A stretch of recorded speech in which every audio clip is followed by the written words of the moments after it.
किसी शख्स ने कहा, बुरी खबर ये है कि वक्त उड़ता जा रहा है और अच्छी खबर ये है कि इसका उड़ाना आपके हाथ में है। आप इसे कैसे किधर उड़ा रहे हैं। एक दूसरे आदमी ने कहा कि अगर आपको अपनी ज़िंदगी से प्यार है तो वक्त ज़ाय ना करें, क्योंकि वक्त ही का नाम तो ज़िंदगी है। जब कोई बंदा मरता है तो लोग कहते हैं इसका वक्त पूरा हो गया, तो ज़िंदगी क्या हुई फिर? वक्त। आपके पास वक्त है तो ज़िंदगी है, और आपका वक्त ख़त्म हुआ तो ज़िंदगी ख़त्म हो। और ये कभी नहीं हो सकता कि आपकी ज़िंदगी ख़त्म हो जाए और आपके पास वक्त बाकी हो।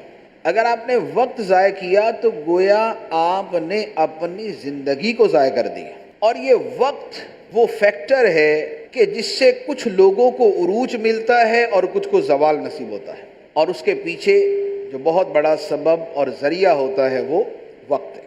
अहादीस तैयबा इस हवाले से फरमाए कि दो नेमतें ऐसी हैं कि जिनके बारे में लोग गफलत का शिकार हैं। एक सेहत और दूसरी नेमत फरागत। सेहत है तो सेहत की कदर नहीं करते, और फरागत है तो फरागत की कदर नहीं करते। वक्त के एतबार से एक बड़ी खूबसूरत चीज़ है।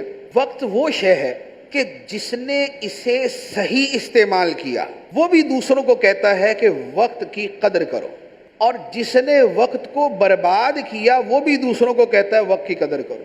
ये कामयाब और नाकाम दोनों मुत्तफिक कि वक्त की कदर करनी चाहिए।